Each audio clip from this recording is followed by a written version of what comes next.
Welcome to lives unhide. Thank you so much. कैसे शुरू हुआ ये सफ़र?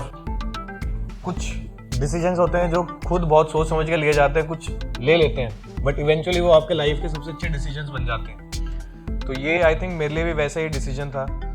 तो आफ्टर 12 जैसे कि हर बच्चे के माइंड में एक डायलेमा होता है कि आगे क्या करें। तो मैं भी सेम स्टेज पे था, इंजीनियरिंग की तैयारी कर रहा था, बोर्डिंग स्कूल में पढ़ा था, स्टडीज़ में काफ़ी था मैं। I was very much into studies. 11th-12th के बाद एक उस टाइम भेड़ चाल थी कि सब हर कोई इंजीनियरिंग की तरफ जाता था, बट मेरा शुरू से ये था कि मेरे को इंजीनियरिंग नहीं करना। आई वॉज लुकिंग के बहुत पढ़ाई हो गई, 10th-12th बहुत पढ़ाई कर ली, अब मेरा मन नहीं है पढ़ने का। और तो मैं करनाल से हूँ, तो यहीं पे एक हमारे बहुत पुराने इंस्ट्रक्टर हैं कैप्टन अरुण मान, उनका बेटा was a very good friend of mine. तो he met me and he told me about being a pilot, about how the life is, क्या कुछ करना होता है, कैसी लाइफ रहती है। I was so impressed and at that moment I made my decision कि I am becoming a pilot. एक बड़े शहर की अच्छी लाइफ, घूमना फिरना, ट्रैवलिंग मुझे शुरू से बहुत पसंद थी, तो एक ट्रैवलिंग बहुत बड़ा वो था। And definitely I would not lie the glamorous life that you live. तो पहला स्टेप था, आई स्टिल रिमेंबर, मैंने डिसाइड कर लिया था कि मैं बनना चाहता हूँ, बट मेरी फैमिली में वो डिसीजन यूनानिमस नहीं था। There was still confusion about it. तो मैं अपने 12th के एग्ज़ाम देने के बाद मैं कानपुर गया हुआ था, अब मेरी सिस्टर वहाँ पे थी, तो उनके घर गया हुआ था वैसे रहने के लिए। वहीं पे जो मैंने आपको बताया कैप्टन अरुण मान, उधर ही CFI थे, चीफ फ्लाइंग इंस्ट्रक्टर एक फ्लाइंग क्लब में। तो जब कानपुर था मैं उनसे मिलने गया, मैंने फ्लाइंग क्लब में रहा, मैंने देखा, मैंने कुछ टाइम वहाँ पे स्पेंड किया, जॉय राइड ली प्लेन में। तो जब मैं पहली बार वो जॉय राइड के लिए प्लेन में बैठा, वो मेरे लिए बहुत अच्छा एक्सपीरियंस था। तो उस टाइम पे घर वाले ने मुझे वापस बुला रहे थे कि तेरा AIREE का एग्ज़ाम आ रहा है, तू आके वो दे। बट मेरा मन नहीं था, कि मैंने डिसाइड कर चुका था कि मैं इंजीनियरिंग का पेपर नहीं दे रहा। तो मैं वहीं पे रहा, सर ने मेरी बड़ी हेल्प करी। उन्होंने मेरे लिए ऑर्गेनाइज करवाया, पहले एक SPL का इंटरव्यू होता है स्टूडेंट पायलट लाइसेंस के लिए, तो वहाँ से DGCA से एग्जामिनर्स आते हैं, वो लेते हैं। मैंने वो दिया, एक रिटन 2 एग्ज़ाम थे वो क्लियर करे, और फिर मैंने अपनी वहाँ से फ्लाइंग की जर्नी स्टार्ट करी। That is how I started flying. तो ट्रेनिंग मेरी ऐसे हुई है, इनिशियली मैं जैसे बताया कि मैं कानपुर में अपने फ्लाइंग के लिए गया था। वहाँ पे कुछ थोड़ा था कि उस टाइम पे इंस्ट्रक्टर्स वगैरह कम थे, फ्लाइंग थोड़ी स्लो थी, इंफ्रास्ट्रक्चर इंडिया में थोड़ा फ्लाइंग के लिए उतना अच्छा नहीं है। तो उस टाइम मैं US गया, वहाँ पे टेक्सास में मैंने फ्लाइंग अपनी कंप्लीट करी। वहाँ पे था मैं करीबन 1 साल के लिए। वापस आया, फिर मेरा एयरलाइंस के साथ रिटर्न हुआ, इंटरव्यू हुआ, GD सारा प्रोसेस के बाद जब हुआ, तो एयरलाइन अपने एयरक्राफ्ट की ट्रेनिंग देती है, उसके लिए मैंने स्पेन मैड्रिड से करी है वो। वहाँ पे मैं करीबन 4 महीने था। तो जब एक बार पायलट बन गए तो क्या फीलिंग थी आपकी? मतलब एक सेंस ऑफ अचीवमेंट जो होती है, वो लेवल ऑफ हैप्पीनेस कहाँ था, level of excitement? Level of excitement के लिए मतलब इस टाइम डिफाइन करना बहुत मुश्किल है। जब मेरे हाथ में CPL आया तो कुछ टाइम के लिए बहुत अच्छा लगा, यूँ लगा लाइफ वुड बी जैसे हमने एक्सपेक्ट करी थी वैसे। But then again life I think उतनी स्मूथ नहीं होती, लाइफ में अप्स एंड डाउन्स ऑलवेज। तो सेम हमारी लाइन में और थोड़ा ज़्यादा होता है, क्योंकि पायलट्स की रिक्वायरमेंट बहुत कम होती है। तो मैंने अपना CPL किया था 2008 में। दैट वाज द टाइम जब एविएशन में रिसेशन था। So almost from 2008 till 2011, there were no new hirings happening across the industry. There were no recruitments at all. मतलब ऐसा भी नहीं था कि कोई एयरलाइंस का एग्ज़ाम आया और उसमें बैठने का भी मौका मिला हो। पहला मौका 2011 में मिला मेरे को। तो बीच में 3 साल में कहूँगा कि बहुत ही डिफ़िकल्ट पीरियड भी था, कि एक आप फ्लाइट आपने भरी है एकदम, आप पायलट बने हो, and then suddenly you realise के जॉब नहीं है मार्केट में, you sitting home jobless, and that is right after 12th. So you do not have any other career options also ready for you. Right. So वो थोड़ा एक difficult time भी था। तो वो जो डिफिकल्ट टाइम था जिसमें almost you felt like giving up, did you? I never felt like giving up because एक तो मेरे माइंड में ये बात पक्की थी कि I want to be a pilot, और वो मेरा एक सपना था कि मैं एयरलाइंस में फ्लाई करना है। I stuck to it. मैं वो 3 साल तक बैठे रहा। बीच में काफ़ी जगह से प्रेशर भी आया कि अभी भी टाइम है, इंजीनियरिंग कर लो या डैड के साथ कुछ बिजनेस में कुछ अपना आ जाओ। But I stuck and I was pretty sure कि मैं जब भी मौका मिलेगा मैं बनूंगा पायलट ही। ओके, तो जब आपने डिसाइड कर ही लिया कि पायलट ही बनना है और ट्रेनिंग स्टार्ट कर, तब फैमिली का क्या रिस्पॉन्स था? फैमिली का थोड़ा मिक्स रिस्पॉन्स था। मेरे फादर हमेशा बहुत सपोर्टिव रहे हैं और उन्होंने हमेशा खुला हाथ दिया कि तेरा जो मन करता है तू वो कर। तो ही सेड, जब मैंने उनको पहली बार बोला कि डैड फ्लाइंग करनी है, तो ही सेड तेरा जो मन कर रहा है तू कर। बट सचिन, मैं यहाँ पे ऐड करना चाहूँगा छोटी डिटेल अपनी फैमिली के। तो I am the only brother after 4 elder sisters. So as you can imagine my mom is very possessive about me. तो उनका पहले रिएक्शन था कि नहीं, flying is not safe, pilot नहीं बनना। तो उनका एक वो चेंज करना मेरे लिए सबसे बड़ा जो चैलेंज था वो ये था कि मॉम को कन्विंस करना। But my sisters, my brother in law, everybody was very supportive. तो इवेंचुअली सब ने धीरे धीरे करके मॉम को भी रेडी कर लिया। एंड दैट इज़ हाउ कि एक बार घर पे सबका जब कंसेंसस बना, so I went through with flying. और आज जब आप पायलट हो, 8 साल से फ्लाइंग कर रहे हो, तो अब उन सब लोगों का क्या रिस्पॉन्स है? अब उन सब का भी सबसे पहले मॉम का बोलूँगा। Dad is obviously happy, was happy before, he is happy now. Mom भी बहुत खुश है। She is happy that I took that decision और उसको अपना पैशन फॉलो करा। And she is happy seeing me happy in the profession. तो कितने साल हो गए आपको पायलट में? तो अब मेरे को एयरलाइंस के साथ जुड़े करीबन 8 साल हो गए हैं, जिनमें से 6 साल मेरी फ्लाइंग है, बाकी टाइम थोड़ा ट्रेनिंग टाइम है मेरा। तो अराउंड 6.5 साल मैंने फ्लाई करा है। And right now I have somewhere around 5000 hours. I think जो नए स्टूडेंट्स या नए बच्चे जो आना चाहते हैं इस फील्ड में, उनको ये भी समझना चाहिए। मैं ये सोच के आया था कि मेरे को 12 के बाद पढ़ाई नहीं करनी तो मैं पायलट बन जाऊँ।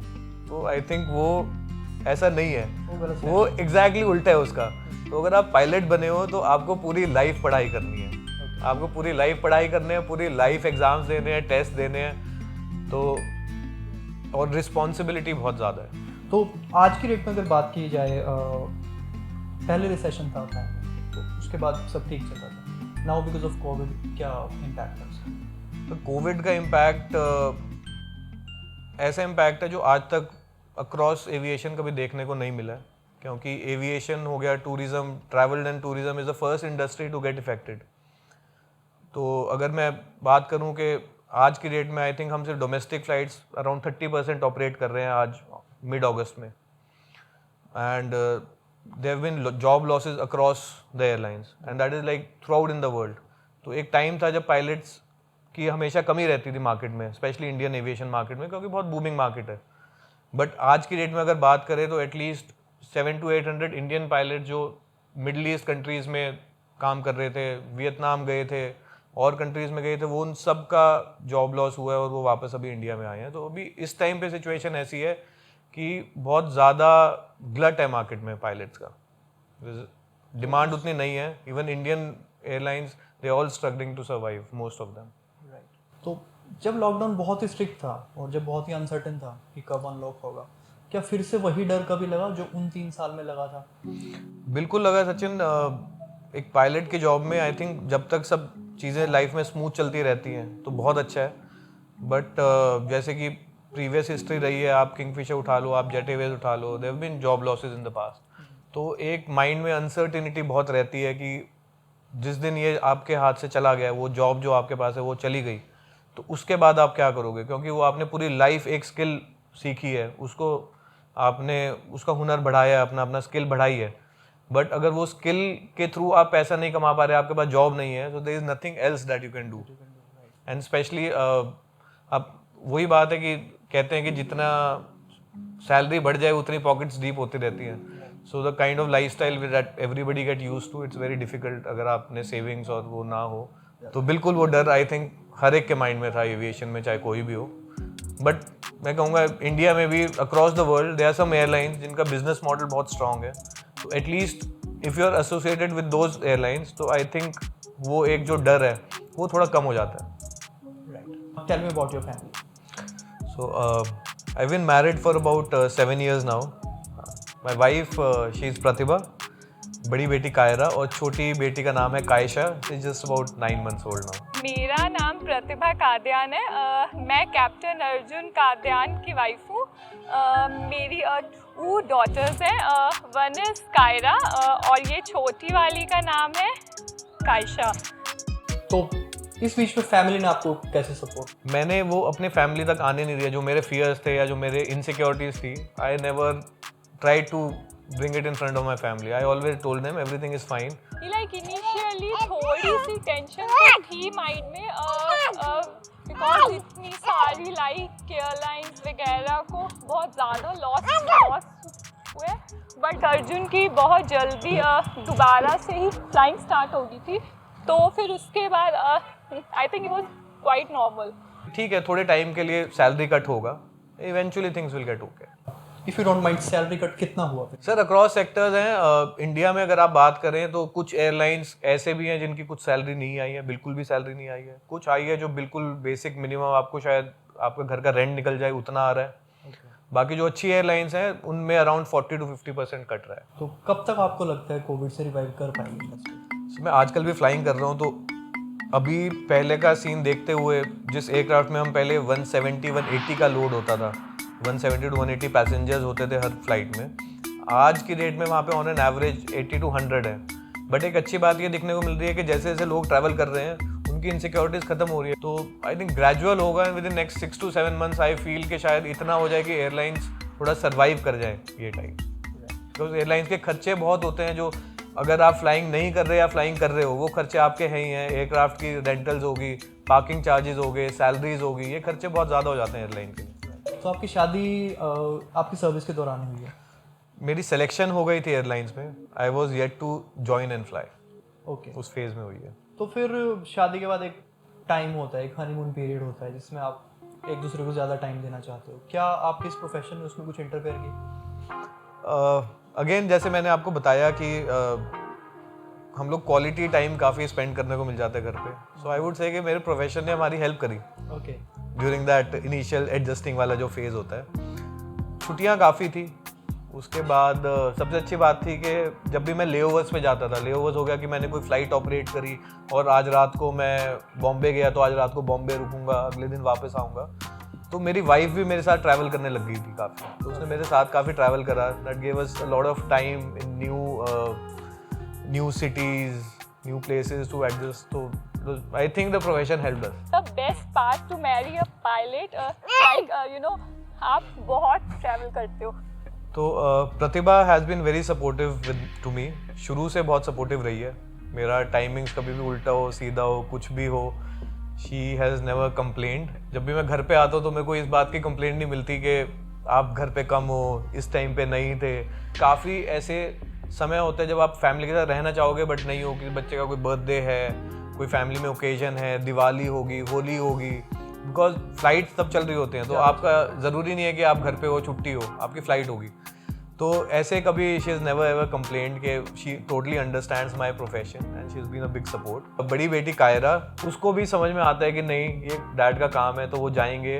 बट शी ऑल्सो रियलाइजेज कि डैड जब जाते हैं eventually he comes back also a day और टू. और उसका एक सिंपल फंडा है कि जब भी मैं घर पे आऊँगा she will ask me is कि डैड मेरे लिए क्या लेके आए हो. तो I make it a point whenever I go on a layover, तो होटल से कुछ डोनट्स या पेस्ट्री कुछ ना कुछ I have to get it for her, otherwise मेरे घर में एंट्री बंद है. बट कायरा, हाँ, Kaira she loves flying as well. She travels a lot with us और she never complains about travelling के. She in fact loves sitting in the plane. कोई surgeon है, अगर उसका खुद का फैमिली मेम्बर बीमार है, उसकी उसे सर्जरी करनी है, तो उसके हाथ कांपते हैं. तो पायलट के साथ भी ये प्रॉब्लम है कि जो प्लेन में कोई फैमिली मेम्बर बैठा है तो उसके हाथ कांपते हैं लैंडिंग के टाइम पे? ऐसा नहीं होता, क्योंकि आई थिंक जब हम ऑपरेट कर रहे हैं तो जो 180 पैसेंजर्स हमारे पीछे बैठे हैं तो उन सभी की लाइफ इक्वली इंपॉर्टेंट है हम लोग के लिए. कि मेरा कोई अपना फैमिली मेम्बर बैठा है वहाँ पे नहीं बैठा, या खुद मैं कॉकपिट में बैठा हूँ, तो आई थिंक उन सभी की लाइफ इक्वली इंपॉर्टेंट है. बट हाँ, इससे मेरे को एक किस्सा याद आया. तो मेरी कमांड हुई थी, नई कमांड थी और मेरी कुछ पहली दूसरी फ़्लाइट होगी. तो हम दिल्ली से हैदराबाद जा रहे थे. मेरी वाइफ पीछे ट्रैवल कर रही थी उस दिन मेरे साथ, पहली बार कमांड के बाद कि मैं फ्लाई कर रहा हूँ, मेरी वाइफ पीछे बैठी है और मेरे साथ मेरी डॉटर भी थी छोटी, 4 years. तो जैसे हैदराबाद में जाते प्री मानसून का टाइम था, उन दिनों क्लियर एयर टर्बुलेंस होती है. क्लियर एयर टर्बुलेंस हो गया कि बेसिकली आपको कोई वेदर बिल्डअप नहीं दिख रहा है सामने, कोई मॉइस्चर नहीं दिख रहा है, बट हवा में टर्बुलेंस है कि एयर पॉकेट्स वगैरह हैं जिसकी वजह से थोड़ा टर्बुलेंट रहेगी. तो हम ऐसे ही टर्बुलेंट एयर के अंदर हम एंटर करें और एयरक्राफ्ट में काफ़ी टर्बुलेंस थी, मतलब थोड़ी मैं कहूँगा कि हाँ इतने लेवल पे कि पैसेंजर थोड़ा अनकंफर्टेबल फील करें। वो सब करके जैसे लैंड करे तो मेरी बेटी कहती dad I am never going to travel with you again, you don't know how to fly the plane and I felt so embarrassed about it. But that was something that I could not have done anything. अगर वो visually मेरे को दिख रहा था मैं side से लेता राइट लेफ्ट ऊपर नीचे कुछ करता, बट दैट वाज क्लियर है turbulence, I could not do anything about it, but my daughter felt that way. तो नेक्स्ट फ्लाइट जब हम लेकर वो मेरे साथ ट्रैवल करने के लिए मानी और उसको मैं लेके गया, तो आई मेड श्योर कि सब कुछ बिल्कुल स्मूथ होना चाहिए। That flies well piloting. And I love flying Virat 100%. तो 5 साल पहले के अर्जुन में और अब से 5 साल बाद के अर्जुन में कितना बदलाव आप देखते हैं और मेनली किस चीज़ का बदलाव देखते हैं? रिस्पॉन्सिबिलिटी को समझना, उसको पूरी करना और एक मैच्योरिटी में, जो कि मैं कहूँगा काफ़ी, जिसमें काफ़ी हाथ इसका भी है कि आप एज अ फर्स्ट ऑफिसर जब फ्लाई करते हो तो आप मोस्टली चीज़ों के लिए अपने कैप्टन के ऊपर रिलाई कर रहे होते हो कि मोस्ट ऑफ द डिसीजंस जो हैं वो कैप्टन लेगा, आप क्रॉस चेक करोगे उनको करोगे, बट एक माइंडसेट बना होता है कि हाँ captain is there. But after you become a captain, आप पूरी जो कमांड है, पूरे एयरक्राफ्ट का जो डिसीजंस हो गए, जो उसका पूरा सेफ्टी के लिए आप जिम्मेदार हो गए, वो सब आपके ऊपर आ जाती है। So I think that has taught me a lot about taking responsibilities and that too very calmly. कभी ये स्ट्रेस नहीं होता कि इतने सारे पैसेंजर्स की मेरे ऊपर रिस्पॉन्सिबिलिटी है, स्पेशली लैंडिंग के टाइम पे जैसे कि हमने बात की? हाँ, एक सेंस ऑफ रिस्पॉन्सिबिलिटी रहती है। पैसेंजर्स के साथ खुद की भी लाइफ है, आप भी वहाँ बैठे हो, सबसे पहले आप ऑब्वियसली उनकी सोचोगे, आपके ऊपर 180 पैसेंजर्स के पीछे आपके ऊपर रिस्पॉन्सिबिलिटी है, बट उसको मैं ये नहीं कहूँगा कि उस चीज़ का स्ट्रेस होता है। वो एक sense of responsibility I think एक बेटर और डिसीजंस या एक और रिस्पॉन्सिबली बिहेव करने के लिए प्रेरित करती है कॉकपिट में। जैसे आजकल आपने सुना होगा एक एयर इंडिया एक्सप्रेस का क्रैश आया है, पीछे पाकिस्तान का आया था। तो हाँ, फैमिली में सब में एक इनसिक्योरिटी ये ज़रूर रहती है। पहला क्वेश्चन जो मैंने देखा, सबने मुझसे पूछा कि क्या आप कैलिकट जाते हैं, क्या आप कोझिकोड जाते हैं? तो आई टोल्ड देम कि नहीं, मैं पहले वहाँ पे कम से कम I have landed there 10 times earlier. तो ये सारी न्यूज़ जब आसपास सुनने को मिलती है तो हाँ, थोड़े टाइम के लिए सबके अंदर इनसिक्योरिटी थोड़ी आती है, but then again I tell them के air travel is the safest mode of travel after all. रोज़ हज़ारों लाखों फ्लाइट्स होती हैं पूरी दुनिया भर में, बहुत कोई इक्का दुक्का आपको साल 2 साल में कोई एक क्रैश के बारे में सुनने को मिलता होगा। तो ये फैक्ट्स एंड फिगर्स बार बार उनको याद दिलवाने पड़ते हैं, देन इट्स ऑल फाइन। और ओवर टाइम पिछले 8 साल में प्रोफेशन कितना चेंज हुआ है? जैसे DGCA की गाइडलाइन, हर बार कुछ भी ऐसा प्रॉब्लम होती है, कोई क्रैश हो गया, कुछ भी हो गया, कुछ चेंज होती होंगी ताकि फ्यूचर में अवॉइड किया जा सके। तो आपको लगता है 8 साल में कुछ और डिफिकल्ट हुआ है या पायलट्स के लिए ईजी हुआ है फ्लाइंग करना? आई वुड से पिछले 8 साल में थोड़ी कमर्शलाइजेशन ज़्यादा रही है, थोड़ी लो कॉस्ट एयरलाइंस का काफ़ी बोलबाला रहा है इंडियन एविएशन में। तो मैं कहीं ना कहीं मानता हूँ कि थोड़ा जो FDTL होता है, फ्लाइट ड्यूटी टाइम लिमिट, तो बेसिकली वो आपका डिफाइन करते हैं कि आप एक दिन में कितना फ्लाई कर सकते हैं, महीने में कितना कर सकते हैं, साल में कितना कर सकते हैं। तो वो थोड़ा थोड़ा DGCA ने बढ़ाता गया है वो टाइम के साथ, क्योंकि अगर एक पायलट साल में जो 700 आवर्स करता था, वो अगर 900 करेगा, 1000 करेगा, तो वो एयरलाइंस के लिए फ़ायदेमंद रहता है। तो आई थिंक पिछले 8 साल में एक जो चीज़ ज़्यादा बढ़ी है वो है कि हम जितनी फ्लाइंग करते हैं, जो एक पायलट पहले शायद on an average 600 to 700 hours करते थे, वो आज के डेट में हम लोग कुछ 900 कर रहे हैं। तो हाँ, लाइफ थोड़ी हेक्टिक हो गई है। जब DGCA की बात कर ही रहे हैं और एयरलाइंस का जो आपने बताया जैसे कि फ्लाइंग आवर्स बढ़ा रही हैं, तो रिसेंटली फ्लाइंग बीस्ट नाम के एक जो आप ही की फील्ड से बिलोंग करते हैं, उन्होंने काफ़ी सवाल उठाए हैं एयरलाइंस की प्रैक्टिसेस पर और शायद DGCA की गाइडलाइंस पर भी। उस बारे में आपका क्या कहना है? मैं ईमेल आया था कंपनी से कि मैं 98% फ्लैप 3 ही करनी है, और मुझे स्पेसिफिकली ये ईमेल था मई के महीने में कि मैंने मार्च में मैंने 71% फ्लैप 3 की हैं, जो कि नॉन कंप्लायंस ऑफ SOP है। अब ये फ़्लाइट सेफ्टी को कैसे इफेक्ट करता है मैं आपको बताता हूँ। 2010 में जो एयर इंडिया का मैंगलोर क्रैश हुआ था, उसमें जो रिपोर्ट आई थी, इन्वेस्टिगेशन आई थी, उसमें ये रिकमेंडेशन था कि ये एक कंट्रीब्यूटिंग फैक्टर हो सकता है कि जो उनके पायलट्स से उनको बार बार काउंसलिंग दी गई थी हार्ड लैंडिंग के लिए। पहले तो I would say I myself has flown with Gaurav Taneja as a first officer, with him. I have huge respect for him as a pilot and as an individual as well. I think he's hugely talented and he's gained a lot of things. कुछ बातें जो गौरव तनेजा ने बोली हैं वो ठीक है, but काफ़ी मैं ये भी कहूँगा कि वो एज अ पायलट अगर मैं उनको सोचूं तो वो शायद एक नाजायज़ फ़ायदा, मतलब इधर जैसे कुछ फ्लाइट सेफ्टी जैसे वर्ड्स का या कुछ, वो आई थिंक वो ले रहे हैं लाइमलाइट के लिए।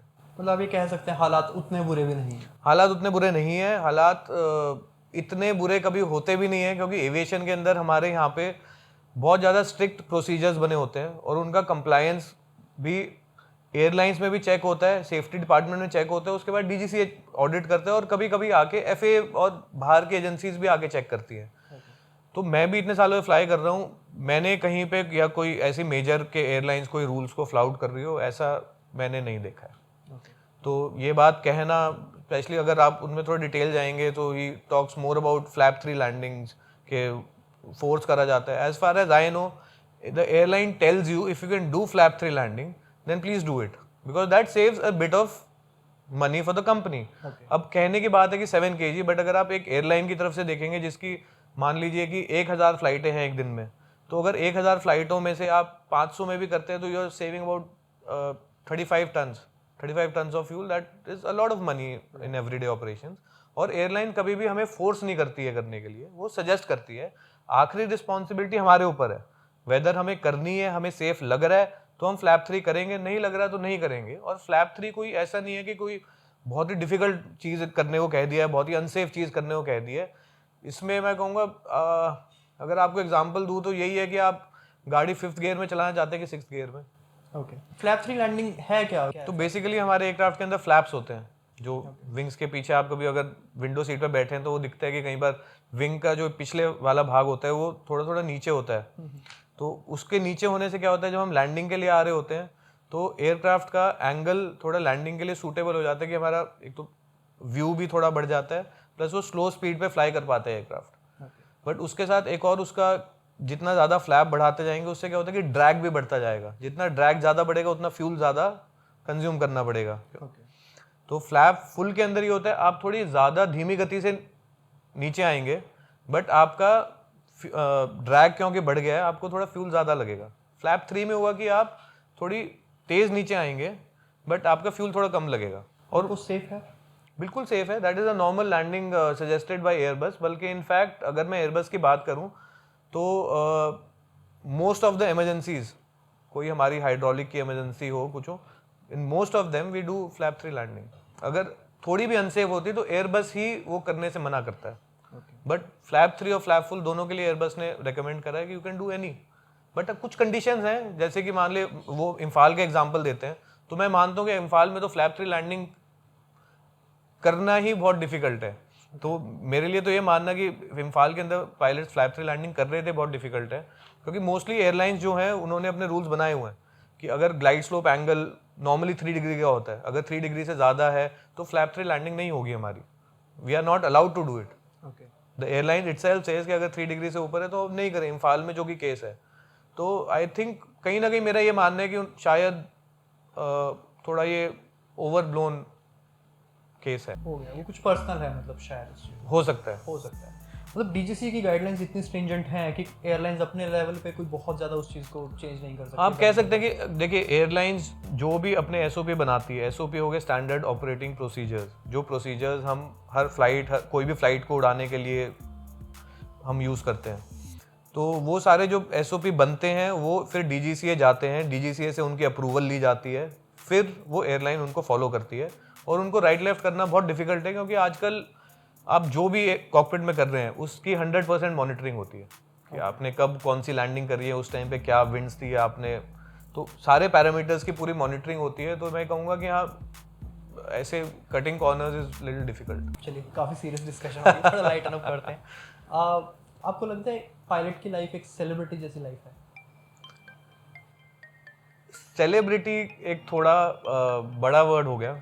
हाँ, शायद अगर हम एयर इंडिया के टाइम की बात करें, आज 1980s 1990s when we had pilots like photograph लेते थे लोग तब पायलट्स की। ऑटोग्राफ अभी लेते हैं, there are few people who do take it.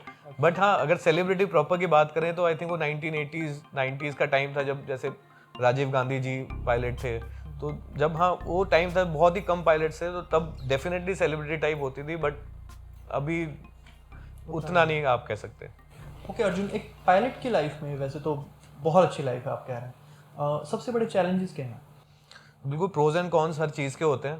तो हम पायलट्स की लाइफ में सबसे बड़े चैलेंजेस अगर मैं बताऊं तो number 1 is to maintain a social life, क्योंकि सबसे बड़ी प्रॉब्लम जो हम लोग को आती है कि मोस्टली सब लोग सैटरडे संडेज ऑफ होते हैं और जो भी प्लान्स होते हैं वो सब वीकेंड्स पे बनाए जाते हैं।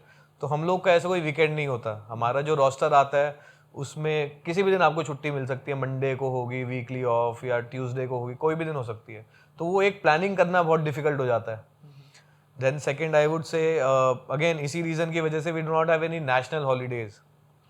तो कुछ भी होगी, होली होगी, दिवाली होगी, काफ़ी बार ऐसा होता है कि आपकी पूरी फैमिली इकट्ठे हैं, आपका भी मन करेगा कि आप फैमिली के साथ रहो, बट जैसे लास्ट दिवाली पे मैं दुबई लेओवर पे था, मैं अकेला दुबई में था, फैमिली यहाँ थी, तो अब ये सब मोमेंट्स आप थोड़ा मिस करते हो। Then again another thing, job security, airlines come and they go, तो जॉब सिक्योरिटी एक अगेन मैं बोलूँगा क्योंकि आपने एक ही स्किल आपने सीखी है, तो अगर आप वो आपके पास से चली जाती है तो उसका कोई ऑल्टरनेटिव कोई जॉब इतनी मार्केट में नहीं है। You can only fly as a pilot, there is nothing else other than that. तो ये 3 चीज़ मैं कहूँगा कि एक इस प्रोफेशन के साथ एक कौन सा है। ओके, तो आपके फ्यूचर प्लान्स क्या है? Finally made my mind, so I'll retire at about I'll take an early retirement 45-50, and then I plan to do some organic farming at my farm. I want to build a farmhouse there, stay over there, a calm quiet life and doing farming. आपको अपने लिए कुछ नहीं चाहिए, एक फकीरी है आपके स्वभाव में। कोई इंसान पायलट बनना चाहता है, कोई ऐसा इंसान जिसे फ्लाइंग के बारे में कुछ नहीं पता, उसके लिए आपका मैसेज क्या है? पहला मैसेज तो ये है कि अगर कोई इस फील्ड में सिर्फ ये सोच के आ रहा है कि बहुत ग्लैमरस लाइफ है, द सैलरीज बहुत अच्छी हैं और बहुत इजी गोइंग लाइफ है, तो वो एक बार फिर सोचे, क्योंकि जितनी सब ये चीज़ें उतनी ही चैलेंजिंग लाइफ भी होती है। आपको एक बहुत ही डिसिप्लिन्ड लाइफ फॉलो करनी पड़ती है, आपके स्लीप टाइमिंग्स बड़े ऑड हो जाते हैं, फैमिली लाइफ थोड़ा सा आपको एडजस्ट करनी पड़ती है। देन अनदर थिंग, आपको बहुत ही रिस्पॉन्सिबली बिहेव हमेशा करना होता है। जब आपने यूनिफॉर्म पहनी है, आपके ऊपर 180 पैसेंजर्स का पीछे आपकी रिस्पॉन्सिबिलिटी है, तो बहुत ही रिस्पॉन्सिबली आपको क्विक डिसीजंस लेने पड़ते हैं। आप एक बार हवा में है तो आप ये नहीं सोच सकते कि अब मैं ये ठीक है कि ये बुरा है, you have to make split second decisions. तो यही कहूँगा कि जो कोई अपने करियर में बहुत मेहनत करना चाहता हो, फोकस्ड रहना बहुत ज़रूरी है उसके लिए। तो खाली ग्लैमरस और ये सब देख कर ना आए, साथ में रिस्पॉन्सिबिलिटी और एक डिसिप्लिन लाइफ को भी माइंड में अपना रखे कि ऐसी लाइफ मैं जीना चाहता हूँ, तो डेफिनेटली उसके लिए बहुत अच्छा करियर ऑप्शन है। मतलब ग्लैमरस तो लाइफ है, हाँ ग्लैमरस हार्ड तो वर्क है, के साथ है, हार्ड वर्क के साथ हार्ड वर्क के साथ है। क्योंकि मुझे अब तक आपसे बात करके लगा you are very jolly person. उसका राज क्या है, उसके पीछे का ड्राइविंग फोर्स क्या है? सचिन, मेरा मानना ये है कि happiness and sadness is in one's hand. किसी के पास सब कुछ है, वो फिर भी शायद दुखी हो कि मेरे पास किसी चीज़ की कमी है, और किसी के पास अगर नहीं भी है तो वो बहुत खुश रहता है। तो अगर हम ये इन चीज़ों से फोकस हटा के कि हमारे पास क्या नहीं है, इन चीज़ों पे फोकस करें कि हमारे पास क्या है, तो life I think will be happy and gay. According to me, the funda for happiness in life is to stay close with the family, to have a happy family. My only aim in life when I see my daughters is to teach them how to stay happy.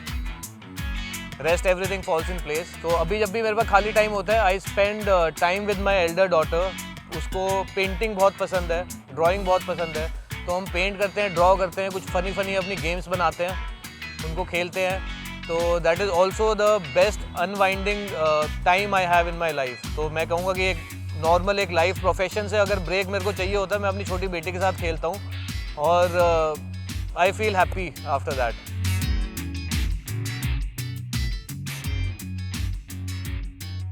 यार मेरे को air hostess अभी तक I am still to find a air hostess जो मेरी wife से ज़्यादा सुंदर हो, तो इसलिए उसको लेके सुंदरता को लेके कभी लड़ाई नहीं हुई।